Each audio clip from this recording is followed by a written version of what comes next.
welcome to the Narrowing Path, walking the spiritual walk.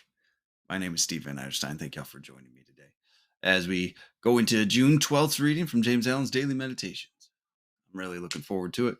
It's going to be, I'm sure, another one that just resonates with me because the June's just been rife with deep meaning and um, things that really resonate with me. So I'm looking forward to this.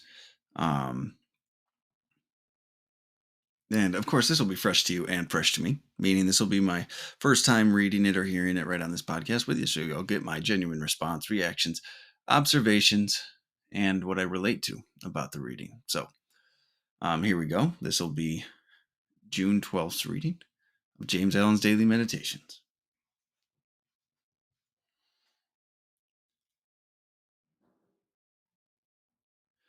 Reach out into a comprehension of the infinite. Whilst vainly imagining that the pleasures of earth are real and satisfying, pain and sorrow continually remind man of their unreal and unsatisfying nature. Ever striving to believe that complete satisfaction is to be found in material things, he is conscious of an inward and persistent revolt against this belief, which revolt is at once a refutation of his essential morality and an inherent and imperishable proof that only the immortal and the eternal, the infinite, can be an abiding satisfaction and unbroken peace. Man is essentially and spiritually divine and eternal, and immersed in mortality and troubled unrest, he is striving to enter into a consciousness of his real nature. The common ground of faith, the root and spring of all religion, the heart of love. I smiled a couple of times in this. Just the opening lines kind of threw me off a little bit. The reach out into a comprehension of the infinite. It's, that can almost seem contradictory. Infinite, like how can you actually comprehend the infinite? You can conceptualize it potentially, or some generalizations about the infinite, but what did that really mean? And as we read down further, I see what he's getting at, um, and the direction this took. So it made me smile. It really made me smile. I enjoyed it quite a bit, actually. So I'm excited to see where this kind of goes and takes us. So um, here we go. Let's go into this again. Reach out into a comprehension of the infinite.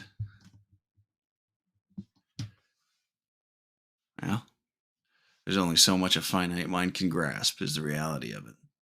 That's been my experience. If you think too much about it, or you can get lost in it really quickly. What does it mean? What dimensions are we talking? Like, what aspects of it are we talking about? What perspective are we taking? All right. So reach out. But we're being encouraged to do that. Reach out to understand it. It's a little scary. It's still scary for me sometimes. And then this is the main body of the whole thing. Whilst vainly imagining that the pleasures of earth are real and satisfying. Vainly. I like it that's what he opened it with, while vainly imagining. So a self-serving perspective is what we're imagining, is what we're taking to think about this. Pain and the ego are real. Okay, whilst vainly imagining that the pleasures of earth are real and satisfactory. So deluding ourselves. Pain and sorrow continually remind man of their unreal and unsatisfying nature. So we sit here and say, that will make me happy. More of this will make me happy. More of that attention will make me happy. More of this substance will make me happy. I'll be satisfied when this occurs. I'll be able to um, enjoy life after that happens. All of these different versions of that. But we're constantly reminded when we achieve the goals, happiness doesn't reside on the other side of the goals. There's just more. We get a temporary high, maybe. We get um, a temporary sense of satisfaction. But when we rely on the material world, when we rely on anything external to us in this world for our sense of happiness and satisfaction, it's all temporary. You will constantly need to be replenished, pursuing more, constantly need, and be dependent on those things that feed that hole in your soul, as they might say. Then you're never truly free, are you? You're never truly free of these things. You'll always need this material world to serve your own ego and serve your sense of comfort. And you're a slave to it then. There's no freedom in that. And our experience, it's been my personal experience that I tried over and over and over again to change this, to find it external to myself in this physical world. And it never worked. It was always temporary. And and that temporary feeling of relief really was shorter and shorter and shorter. I always needed more and more.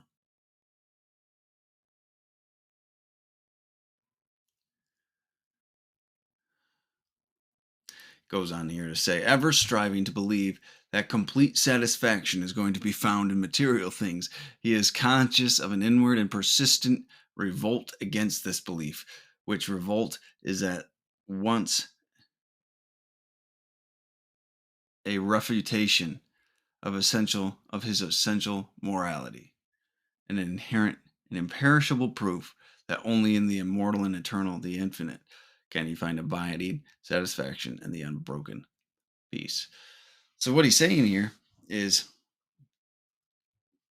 we are striving to find that here, but we know inside it'll never work. We know inside it'll, like, deep down within us there's a revolt, right? There's this opposition to the belief that our happiness and satisfaction with life relies on something external to ourselves. It's a sense of knowing that that's not true.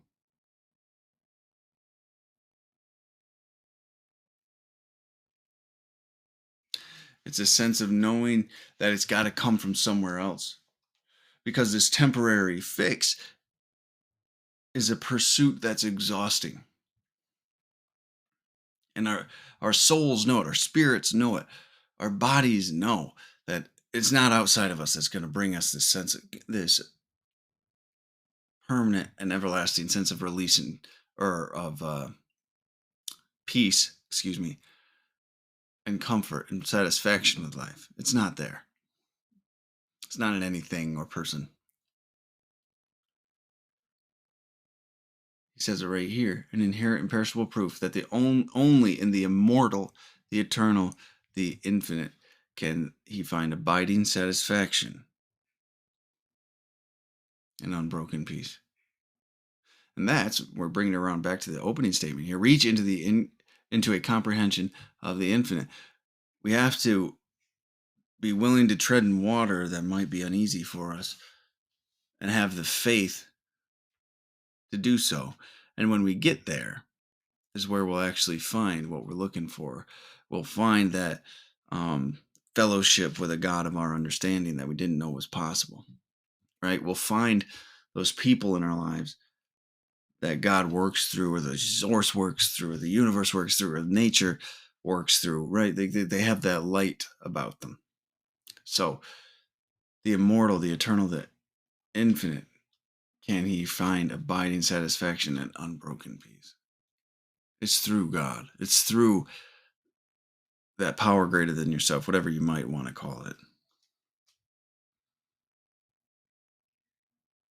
It's always there, right? It'll always be there. It always was there. And when we rely on that for a sense of peace and satisfaction with life,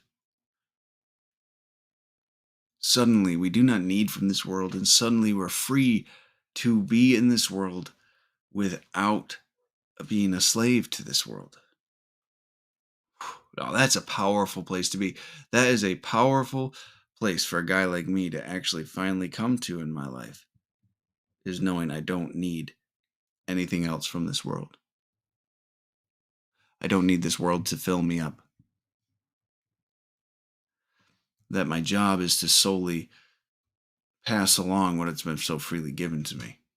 12 step community talks about that a lot, but it's like that in all areas and aspects of life, to give freely with no expectation.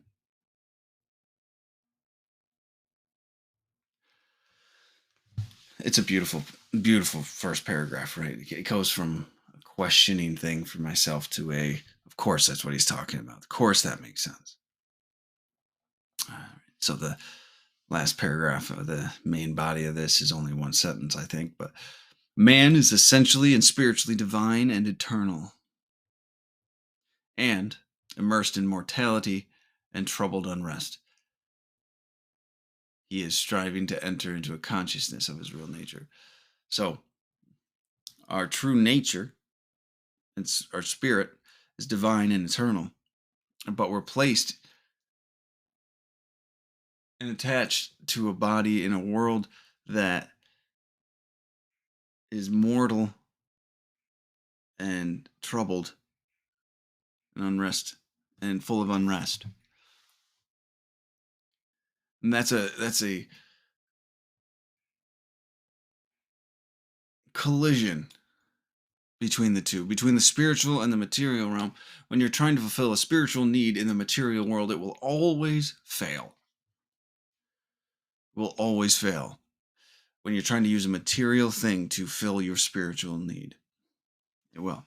Yet your spirit has to go back, or not back, I don't want to say it like that. Your spirit has to be aligned. There has to be an understanding that the power greater than ourselves is what our spirit's connected to, and our body's connected to this earthly thing. It's like a meet in the middle, you know. And when we can do that, we can walk, like I said, on this material world with no need from it. It's an amazing thing. Absolutely incredible feeling to be able to do that. All the while, we're striving to enter into a consciousness of our real nature. I was trying to figure out where this feeling of aloneness and abandonment and fear came from, and wasn't anything in this world that gave it to me. It was finding a power greater than myself that allowed me to move through that.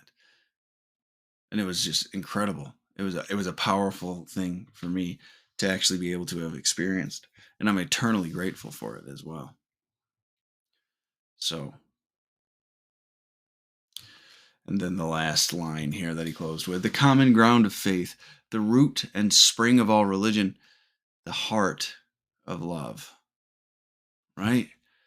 I like how he include all religion, faith, faith and belief in this power greater than ourselves, and this God of our understanding, the God of your religion, the God of or the source of all that is good in this world. Whatever I don't know what you want to call it or how you want to categorize it or what terms really, because a power like that can't be really confined to a set of terms.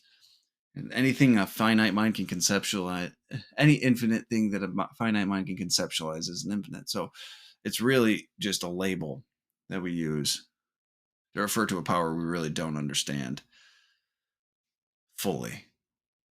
And so the common ground of faith, the root and spring of all religion, the heart of love. Faith is the heart of love, acting in good faith, being loving in good faith, that it's the right thing to do. And it's a beautiful thing too. Um, so anyway, that's the end for June 12th. Um, just another great reading about where we find peace. And when we find true and lasting peace, we can walk through this world with our heads held high and appropriately interact with this world. And that's amazing. It took me a long time to get there. So I'm looking forward to seeing what the rest of June brings us. Thank you all for joining me again today, though, and I'll be back again tomorrow for June 13th. Until next time, thanks.